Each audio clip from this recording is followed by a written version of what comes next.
Lesson 12, Prana.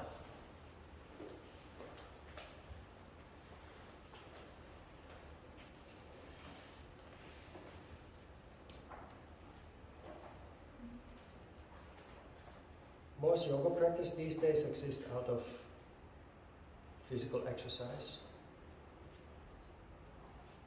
Yoga centers that are based on a little more traditional practice, they have meditation, and they have something that is called pranayama, which is often explained as breathing exercises. Prana, however, does not mean breath, it means energy. Not just energy, but vital energy. Like in Korea you have the word ki, and in China it is called qi. There is energy, which is all around us, and there is vital energy. In a human being, the difference between just energy and vital energy is health, is consciousness. So vital energy is, as the word already says, vital. It's crucial if we want to develop.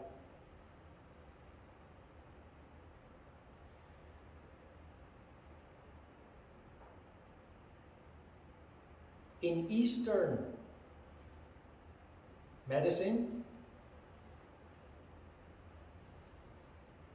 and Eastern spiritual practice, the importance of the physical body is inferior in importance, is inferior to energy.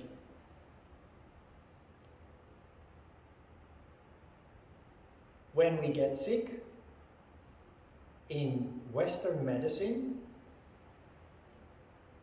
the doctor will treat the disease or the injury directly, the wound or the symptom. The symptom of the disease is being treated directly without regard of the underlying cause. Traditional medicine, both in the East and in the West, long before the pharmaceutical industry, long before modern scientific medicine occurred, healing was based on energy. They didn't have chemical medicine to treat symptoms. So ancient healers were occupied with the cause of a disease in order to heal.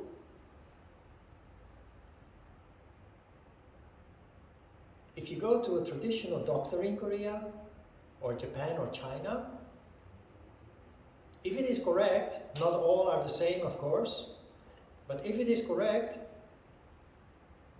the doctor will not focus on the symptoms. Of course, if they are acute and serious, they need some care. But the main focus will be on why you are having those symptoms. And the cause is always found in the energy household. There is a blockage of energy or a lack of energy or too much energy that eventually leads to disease that manifests as physical symptoms. Then disease always is progressive. In the beginning stages, it gives signals that we don't recognize, so we ignore, we neglect. The symptoms will get worse. If we don't recognize them, we will simply go on with our lives. But then the symptoms will gradually get worse. So symptoms of disease are from very subtle to very serious and lethal. the final symptom of disease is death, which means that everything that came before it was ignored. But the body gives all kinds of signals that something is wrong. We have just lost touch with our body. We have lost connection with our body. We do not feel or hear or recognize the symptoms, the signals that the body gives.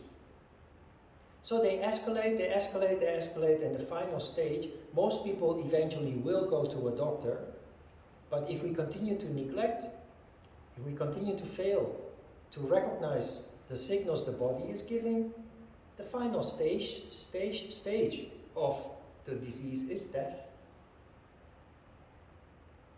So what I'm trying to say is, in the first place, everything is energy. Yoga is based on energy. Although when you go to a regular yoga studio, you get the impression it's all about the physical body. The teachers constantly talk about the body, the muscles, the joints, physical beauty, and what have you. But any serious yoga book based in tradition has no physical anatomy.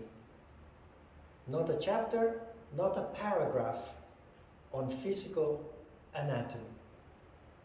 And yet, if you go to a modern yoga course, a course that is structured like the one that we are doing, which will result in a diploma, in a certificate, one of the main subjects is in fact physical anatomy.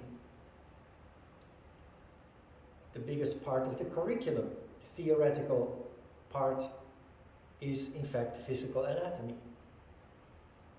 Show me any yoga book with physical anatomy. It does not exist.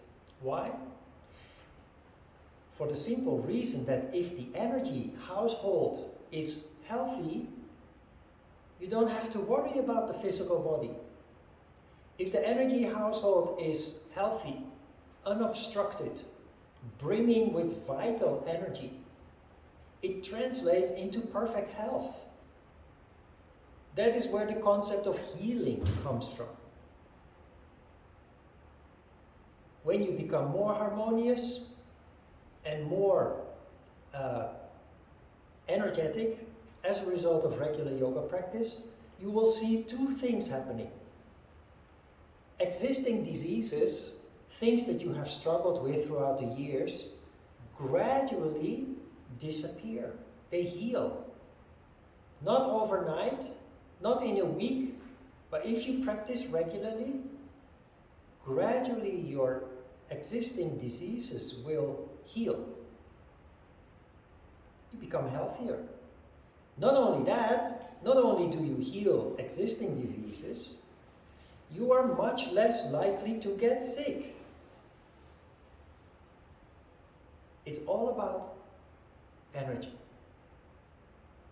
Of course, Western medicine, modern medicine is very valuable because traditional medicine only goes so far to deal with disease. Because it is subtle. It works with herbs, with energy work, correcting the energy circulation, trying to get rid of blockages with acupuncture, for example. But this is all subtle. If you are in a critical need of medical help, subtle approach is not sufficient anymore. And then the Western approach can come in very handy, like needing surgery or medicine from the pharmaceutical industry that is very powerful, is chemical, very powerful. So the ideal doctor in the modern time that we live in, therefore, combines the two. When disease is not so serious yet, the traditional approach. When it is critical, the modern approach. Anyway, everything is energy. In yoga, instead of focusing on the physical body, we need to understand more about energy. Because everything you learn, in fact, is about energy. The yama, the niyama that you studied is about energy. How to prevent you losing energy.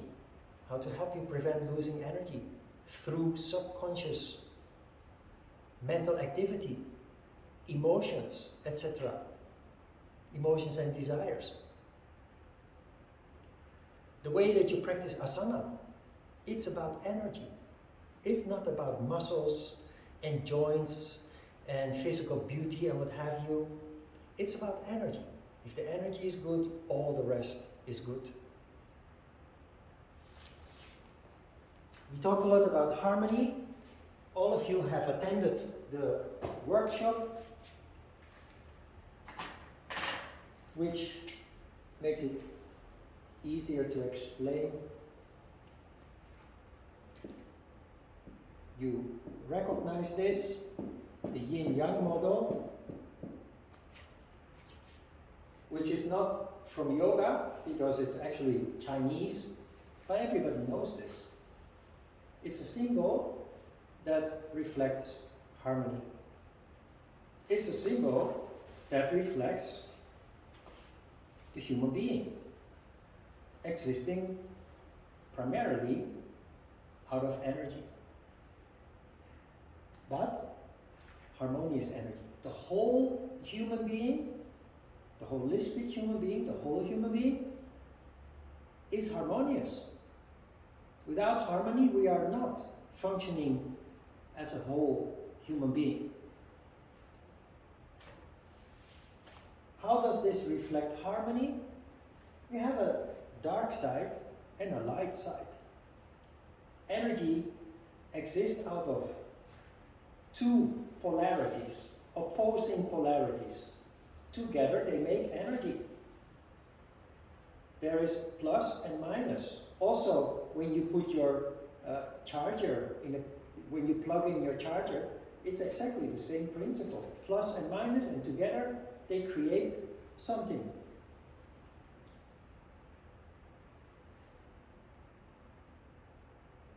In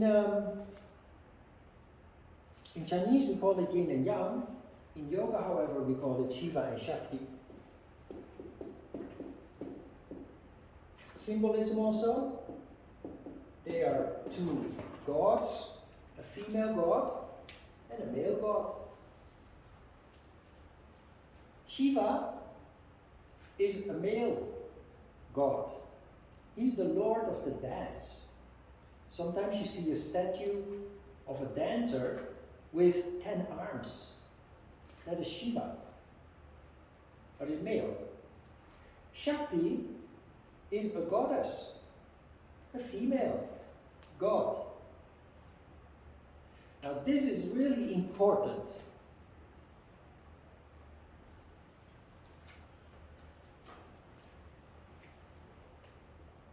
Shiva is a male god. The energy, however, is feminine. Shakti is a goddess, female. The energy representing is masculine.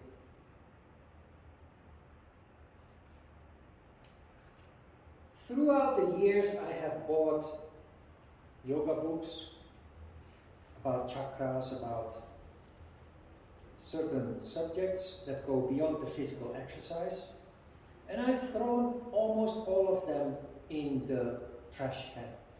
You know why? Because the author of the book, not having actually really studied yoga, makes the mistake writing in the book that Shiva is masculine energy. Because it seems logical. It's a male god. So that must represent masculine energy. And the same, of course, with Shakti. This is one of the secrets of yoga that most yoga teachers don't know about.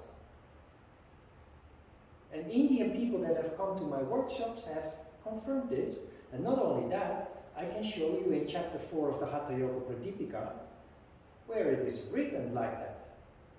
So it also shows that people writing about yoga have never read the fundamental book on yoga, like the Hatha Yoga Pradipika. How does that work? It's symbolism. Each representing the opposite is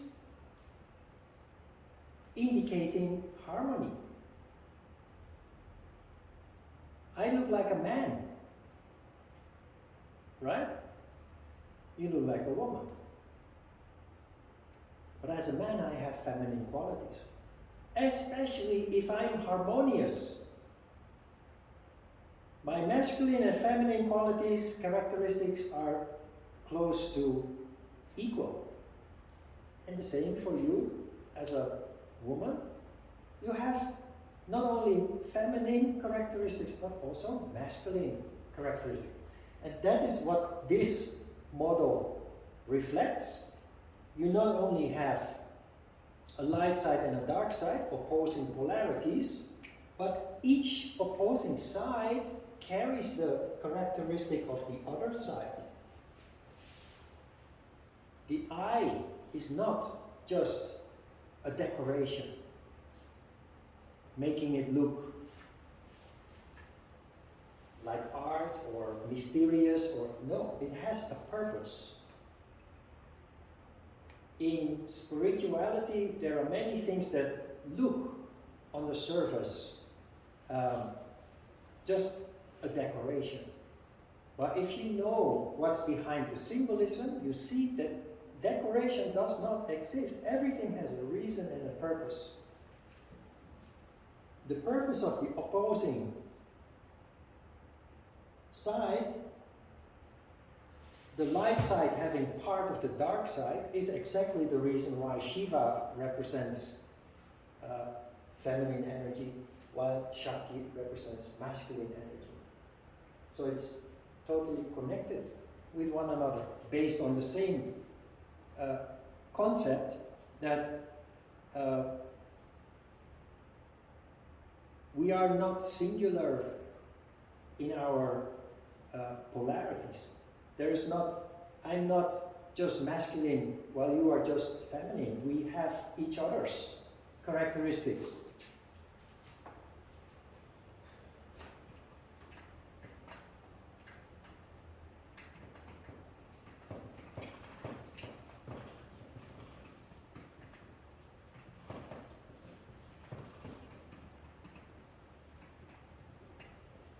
Instead of pranayama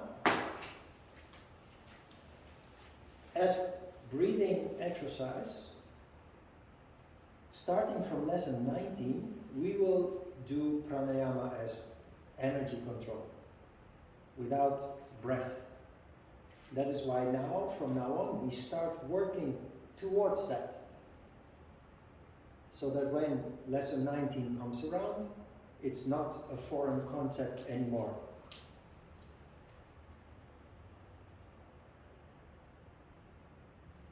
There are two flows of energy throughout our bodies.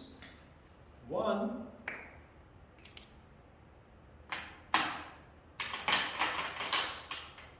is Shiva energy. And Shiva energy, let's start with the chakras. Chakras are energy wheels that we find along the spine. Next week, starting from next week, we will discuss each of the chakras in detail. But starting at the bottom of the spine, there are 7 chakras. The tailbone, at the level of the bladder, around the diaphragm, the heart, the throat. You can see in the handout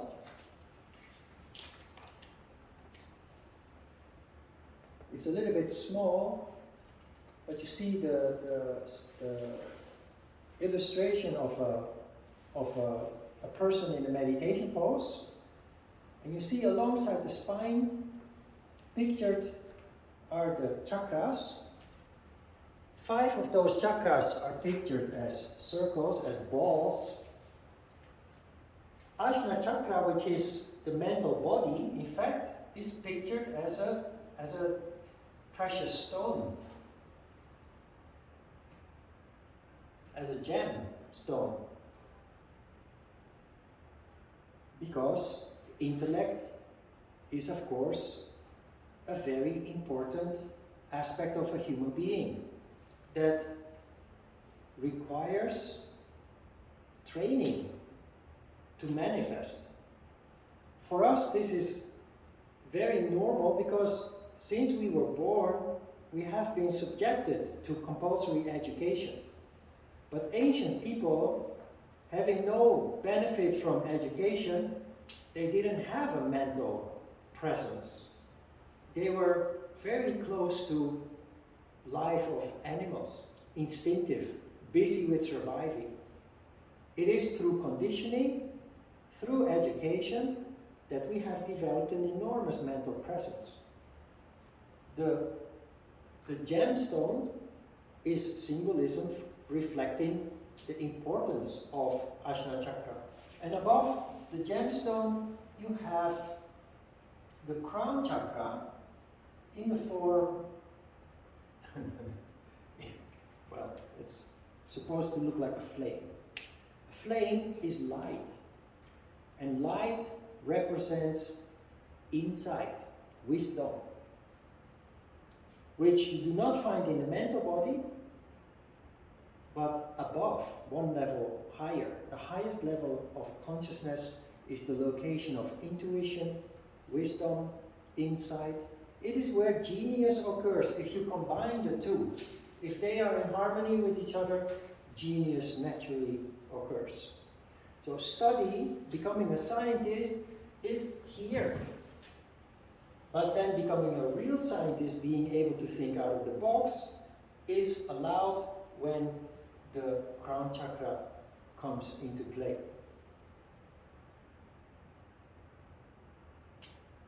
There are 2 flows of energy. This is symbolical, but one is Shiva energy, which winds around the chakras, and it flows from the top to the bottom. Never from the bottom to the top.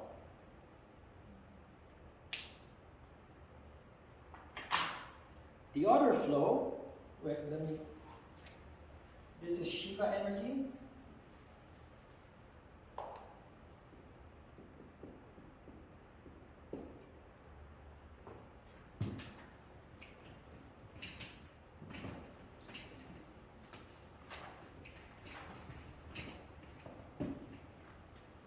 The other flow goes from the bottom to the top.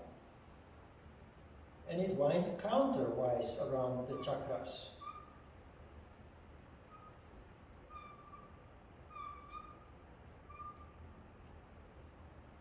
And it's called Shakti.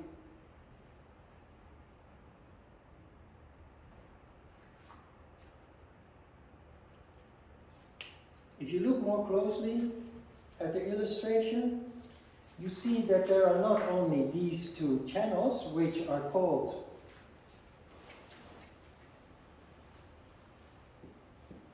Ida and Pingala.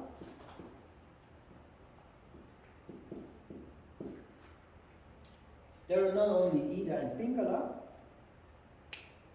but there is an option, there is a possibility of a 3rd channel to come into being. That channel goes through the middle.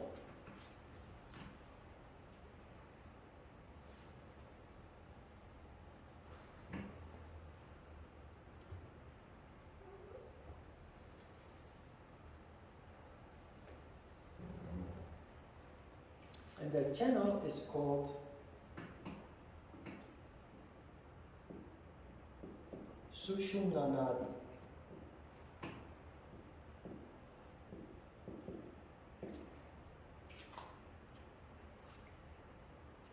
Because of disharmony and lack of vital energy, this third channel is not functional in most people. Sushumna Nadi becomes functional when Shiva and Shakti become relatively balanced, when there is harmony. What happens then is what we call the Kundalini phenomenon. Have you heard of Kundalini? Kundalini is vital energy. It's Shakti energy, which rises from the bottom to the top. But not just Shakti energy, but Shakti energy on steroids. And why is this important? Because as a result of a universal law, the law of the universe dictates that energy condenses, naturally condenses towards the bottom. Our body is the product of that. A human being in essence starts with energy, spirit. Spirit is energy that is harmonious. When disharmony occurs because of desires, the harmony is disturbed and energy starts to condense. Energy becomes gas, gas becomes liquid, liquid becomes solid matter. It's how the universe came into being. The Big Bang is the start of the process. First there was nothing, just pure harmonious energy. The moment that energy became disturbed, the Big Bang occurred. Energy started to condense, gases occurred, gases turned into liquids, liquids turned into stars and planets, the solid matter in the universe. We are the same. We are subject to the same process and the same product, starting from pure energy and manifesting into solid matter. Why is this important? Because as human beings, we suffer from anxiety, fear, doubt, worries, desires, but also ego and ambition. And all those are located in the lower 3 chakras. And because energy has a natural tendency to condense towards the bottom, human beings inherently suffer from everything that takes place in the lower chakras. Which is one of the important reasons why we need to reverse that process of condensation, which is what yoga does. Above the diaphragm, you have what we call higher emotions and desires in the heart and in the throat. The heart is responsible for compassion, empathy, unconditional love.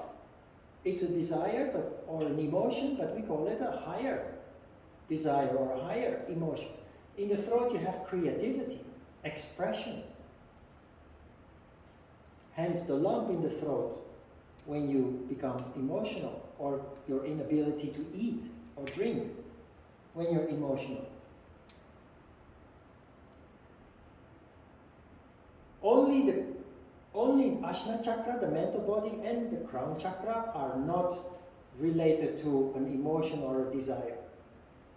Below that you have 2 chakras related to higher emotions and desires, and then you have the 3 that make us suffer, the lower emotions and desires. And they all, of course, in a very dynamic way in a very fluid way, interact with one another, so much so that it's difficult to see how this works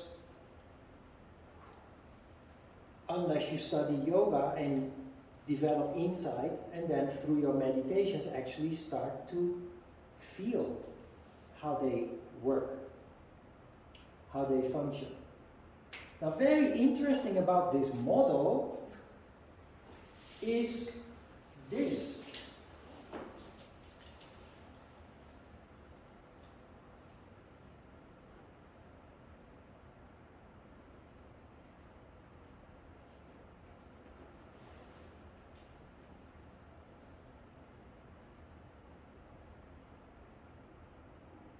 Does this look familiar? All around the world, every ambulance has this symbol on their door or on the side of the car. Every hospital that you enter, somewhere there is a plaque where on the wall or at the entrance where you see this symbol. And it is exactly the same as the 7 chakras with Ida and Pingala and Sushumna Nadi in the middle. Next time when you go to a clinic or you see an ambulance in the street, pay attention. Of course there are some that don't have this, but 20, 30 years ago you could see every ambulance having this symbol. It looks like 2 snakes that wind around each other, but it's really energy, a symbol of energy. And not only in India, you see this all around the world in medical institutions, hospitals, clinics, and ambulances also. Kundalini, symbolically, is pictured as a snake. It's a snake that is coiled up at the bottom of the spine. But very important is the snake is sleeping. We call it latent energy. The potential is there, but in most people it doesn't manifest. Why? Because Sushumna Nadi only opens up when Shiva and Shakti are in harmony. It is this phenomenon that leads to the great effects that yoga gives us when we practice regularly, especially where it comes to increasing consciousness, awakening consciousness, and after it has awakened, constantly throughout the rest of your life, constantly widening of that consciousness. That is the result of the snake Kundalini awakening as a result of your yoga practice and rising up through Sushumna Nadi to open up higher levels of consciousness. And it may all sound very fantastic, but this is really what happens if you practice yoga correctly. So when you exercise, when you do Vinyasa yoga, power yoga, or aerobics for that matter, it's good for anybody to exercise. It's good for your health. And also on an energy level it will have benefits, but not awakening of Kundalini. This is why when you practice asana correctly you feel so calm, focused, but also you have a sense of well-being that you experience. That is because energy rises and brings your consciousness to the highest levels of consciousness, away from the instability of lower emotions and desires, anxieties, fears, doubts, worries, desires also.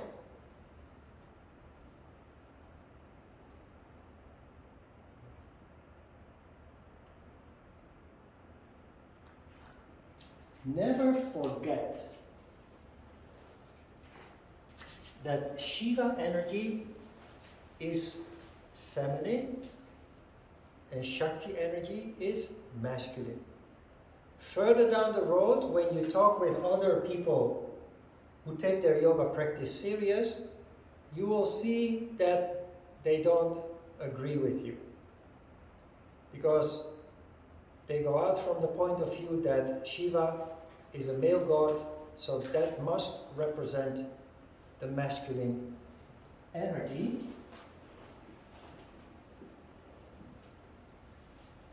I told you otherwise, and I will point out some verses, some sutras that clearly confirm.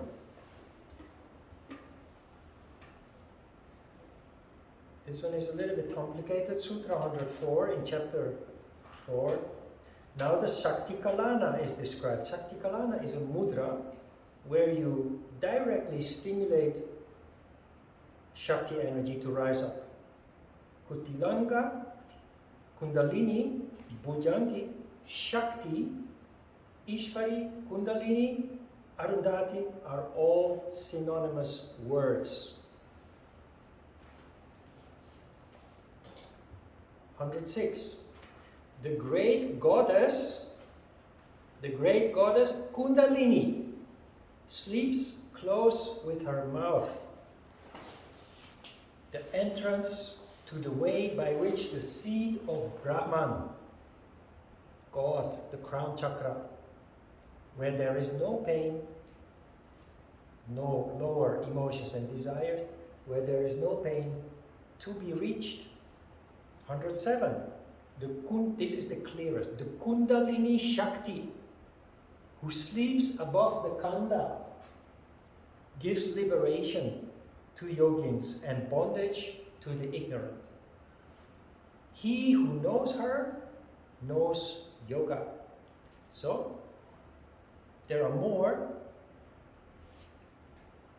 Here, 108 is also very clear. The Kundalini is described as being coiled like a serpent. He who causes that Shakti to move becomes free. Liberation that is promised by yoga. Shakti, Kundalini are synonymous. So it's not Shiva. Never forget. Make a note of this.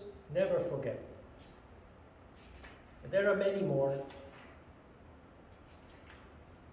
But it's in the book, it's clearly written, and it's just sad that there are people who claim to be authorities in yoga who still say that Shiva is masculine and Shakti is feminine.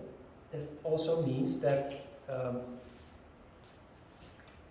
you can't trust what they are presenting you. And I think I in the event information on Facebook, or maybe during the workshop, I have actually proclaimed that just following the 3-hour workshop without the course will already make you understand yoga, know about yoga and understand about yoga more than most certified yoga teachers. Simply because you are here being initiated into those secrets. Because I'm initiated into those secrets. Well, most yoga teachers who have a diploma have studied at institutions where the teachers themselves have never been initiated into the secrets of yoga. And that is what explains the discrepancy here. The lack of proper knowledge.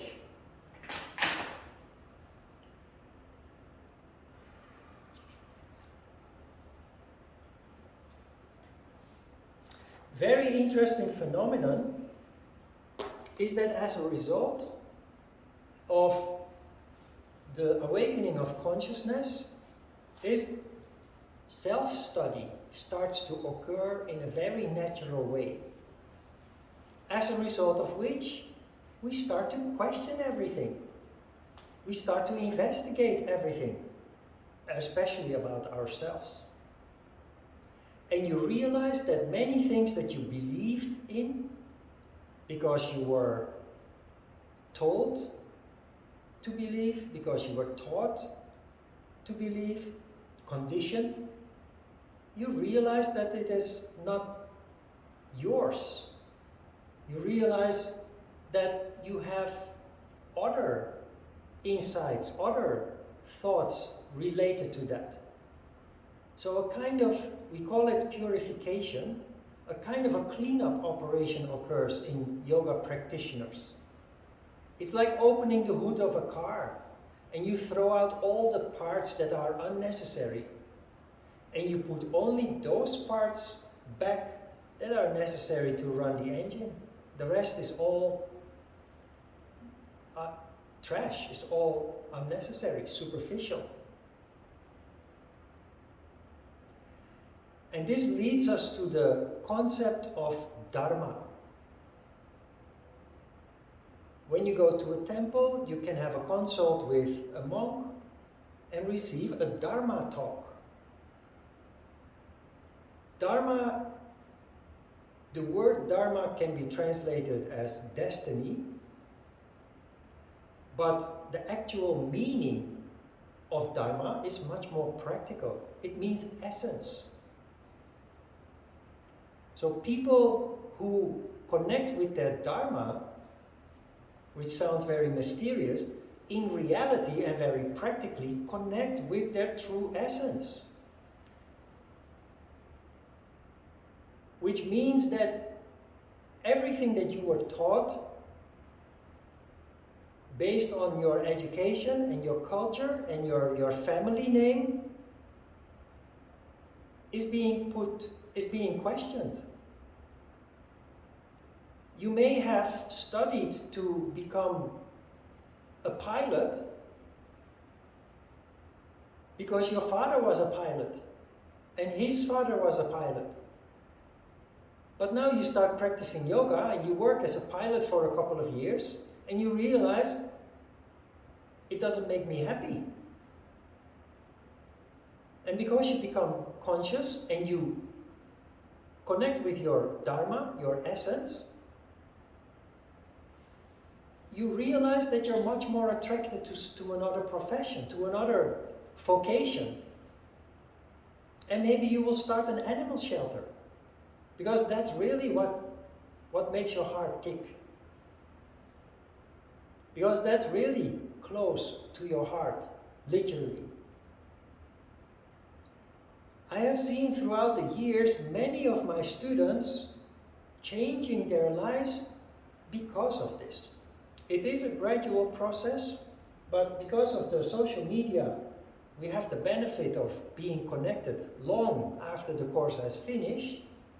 And it's just wonderful to see how people manifest their heart's content and slowly but certainly move away from what they were trained to do, what they were told to do. It's all about energy. It's a natural process that all yogis, all yoga practitioners will go through, given time.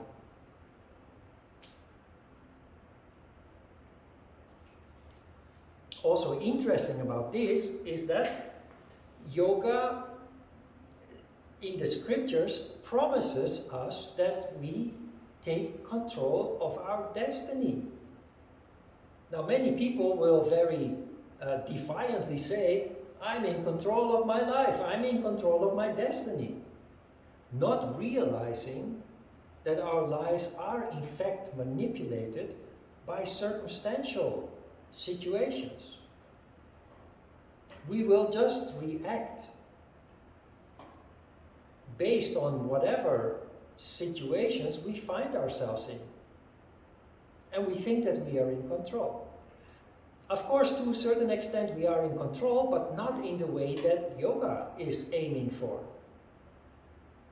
Because in yoga, being in control of your dharma really means to to not be subject anymore to circumstances. In spite of the circumstances, you will be able to stay on track, follow your heart, and go into the future to a place where you want to be. Not to a place where you were conditioned to go, which is very nice for the government and your parents and society. No, but to a place where you really want to go. And that is often in contradiction with what you previously believed where you had to go. That is truly taking control of your destiny. Regardless of your past traumas, because trauma blocks many people from developing. Practicing yoga, you learn to live with your trauma in ways that it doesn't block you anymore. On the contrary, it starts to fuel you to follow your ways. So it is a transformation from darkness into light, literally.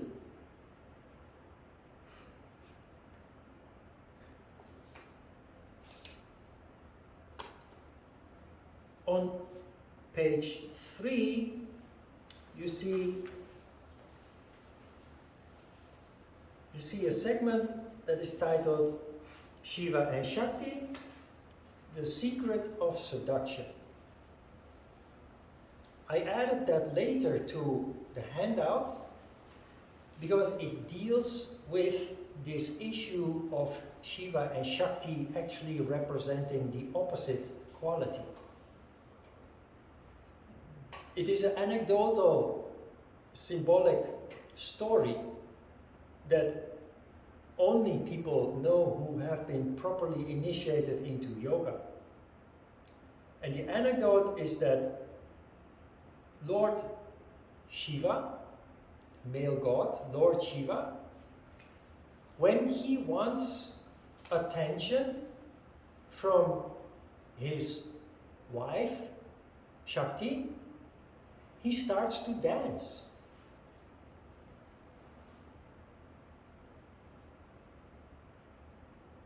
No, opposite. Wife Shakti, when she wants attention from Lord Shiva, she starts to move in the form of dance. Because movement is rajas, is masculine energy. What she's really doing is going onto his wavelength to get his attention. Opposite to that, when Lord Shiva, the male, wants attention from his wife Shakti, he becomes very kind and very gentle, and he goes onto her wavelength to gain her attention. So each adopts the characteristics of the other. The masculine adopts the characteristic of the feminine in order to attract, and vice versa. It's a little bit the same story that I told you just before about yin and yang, Shiva and Shakti carrying each other's characteristic. But very interesting is that this is not just an anecdote or symbolism. We function like this. That's why it's called the secret of seduction. A person who is good at seducing the opposite sex, or the same sex if that is your tendency, if you like people of the same sex, but the secret of seduction is that you have the ability to go to the wavelength of the person that you're interested in. And that is how you get their attention. People who are not good at seducing, they're not good at putting themselves into the shoes of the person they're interested in. So they fail to attract their attention.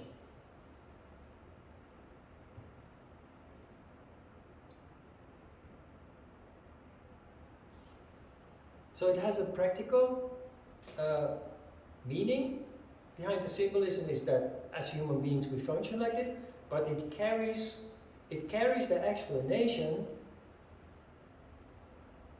of Shiva representing feminine energy and Shakti representing masculine energy. In the same way as the yin and yang model, the dark side has a light eye and the light side has a dark eye. Well, I've extensively brought home the message, how this works, and taught you to make note of it and never forget. I'm pretty sure you're never going to forget this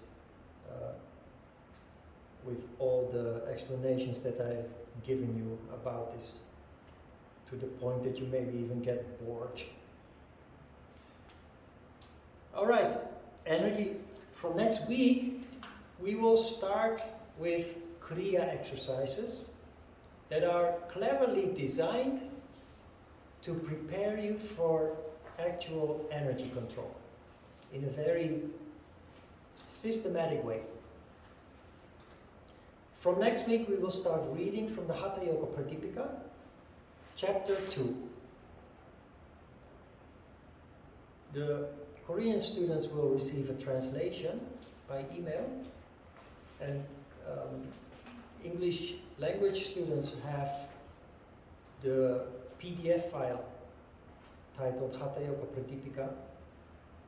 You only need chapter 1 and 2, so 3 and 4 you can leave at home. If you have an electronic reader, of course, you don't have to print it out at all. If you want to bring it to class, print it out, but do not print out the whole book, just chapter 1 and 2. All right, questions? One question regarding energy and disease. So, a lot of times when you have a disease, or they tell you maybe cancer runs in your family or depression runs in your family, Yeah. so they say you are also more prone to get this disease. You might get this disease later in life. So do we inherit this energy from our parents? And by the time we are born, we are already in disharmony, therefore? That is possible. Disease can be hereditary. Disease can be inherited. Which means that if there is, for example, the example that you mentioned is if there is depression in the family, it's likely that you're inclined to suffer from depression too.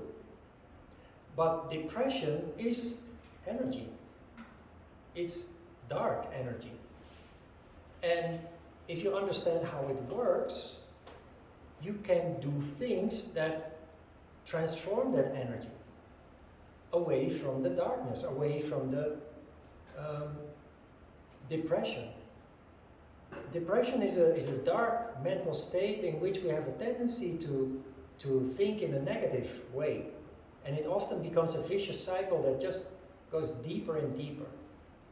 If it is clinical, I'm not a doctor, so if it is clinical, you probably need medical intervention.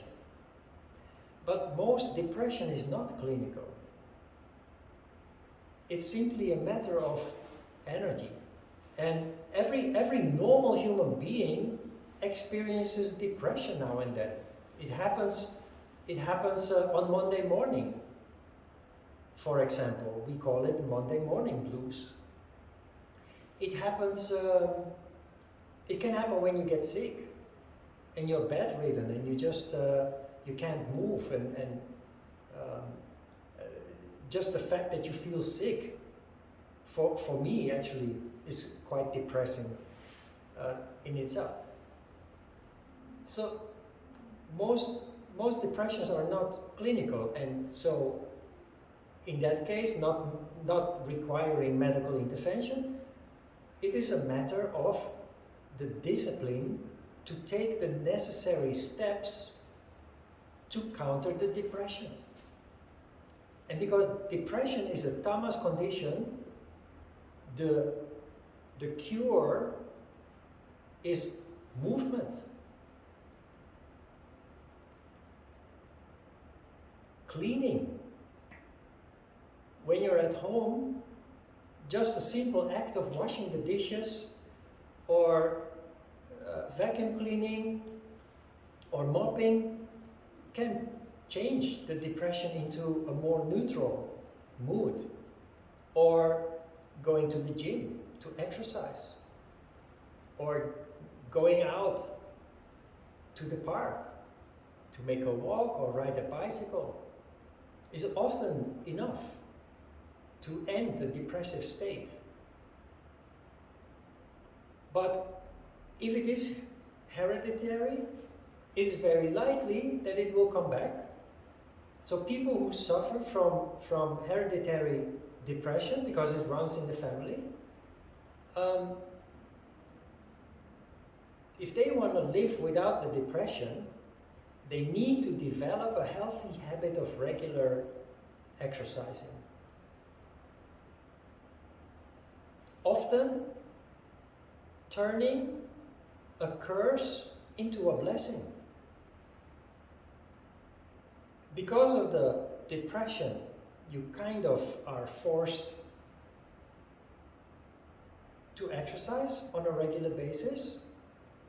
And then you notice that it not only counters your depression, but it has many other health benefits.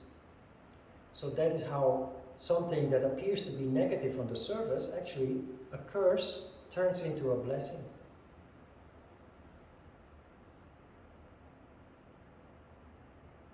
Does that answer your question? Yeah. When we introduce pranayama, we will talk a little bit more about disease, especially genetic disease, diseases that you're born with. Okay, let's have, yes? I have a question. Yes. To those, I forgot the name, but one time I went to this person that did align your chakras, is the word, where she had, I think it's these that you make noise with, and you work with the sounds. Yeah. And I remember they said align the chakras. It was a long time ago, so I don't remember exactly. Yeah. So does that work, or what exactly would be that, like the relation of sound and chakras and energy? Yeah, sound is very harmonizing, or can be very harmonizing. If you look back to the ancient way of making music, it was not commercial, it had a purpose. There is music that brings people in a higher mood when music is played in a very active way, in an exciting way. So there are many ancient rituals that are based on music that then bring people into a trance. But there's also, if you look at classic music very often reflects moods. It expresses emotions. But there's also a lot of classic music that is really harmonious. That's why many people love to listen to music that's 300, 400 years old. But play hard rock and you create chaos in your energy household. So the sound bowls, the purpose of the sound bowls is to create harmony. In the yoga school in Itaewon, I had a couple of sound bowls, and when people had difficulty meditating, I would sit behind them, start vibrating the sound ball, and then very slowly raise it from the bottom to the top. And it's just amazing how it works. The reason why I don't do it anymore is because when you practice yoga, you're on your own. And you have to learn to do it on your own. You can go to a masseuse and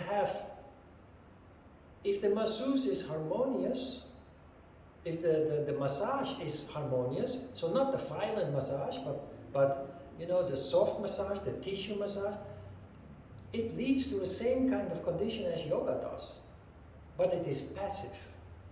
You don't participate. And it's the same with music. You can subject yourself to pleasant new age music, but you very quickly lose that mood, that condition, because you haven't really changed something structural. You subjected yourself to an outside source. But when you practice yoga, asana, meditation, energy control, you're doing it yourself and you're gradually changing something structural. So it's much more powerful.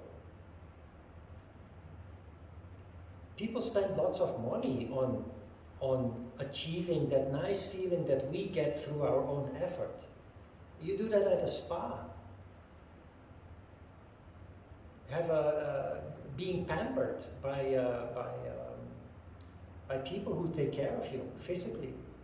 The massage and the nail polish and what have you, foot massage, head massage, and enjoy it once in a while, you know? We all need that once in a while. But if you really want to make a difference, really do something structural, you do it on your yoga mat.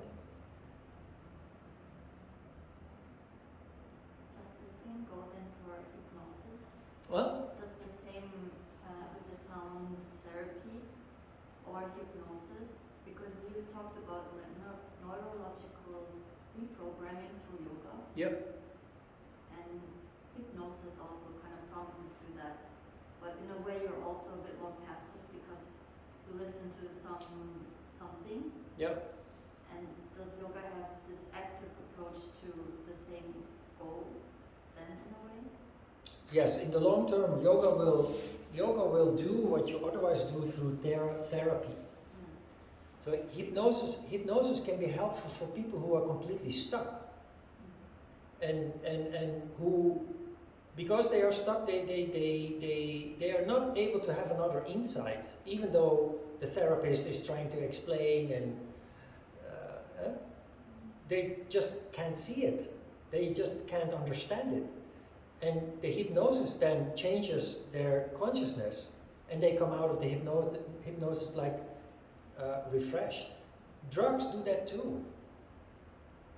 Most drugs are mind altering. Most drugs change your consciousness. But the danger with drugs is, of course, overdoing it. It becomes an addiction. But also, it's passive again. You just swallow something or you smoke something and it just comes to you. So you're not changing anything structurally. There are yogis in India, there are tribes of yogis in India who smoke marijuana. I have seen documentaries about those people. They're not yogis, they're all marijuana junkies. If you want to use marijuana for spiritual purposes, you have to take it in very small amounts and once in a while. But they are being interviewed with a eternal joint between their lips. And when that one is gone, they make another one. That is just an excuse for being an addict. It has nothing to do with spirituality.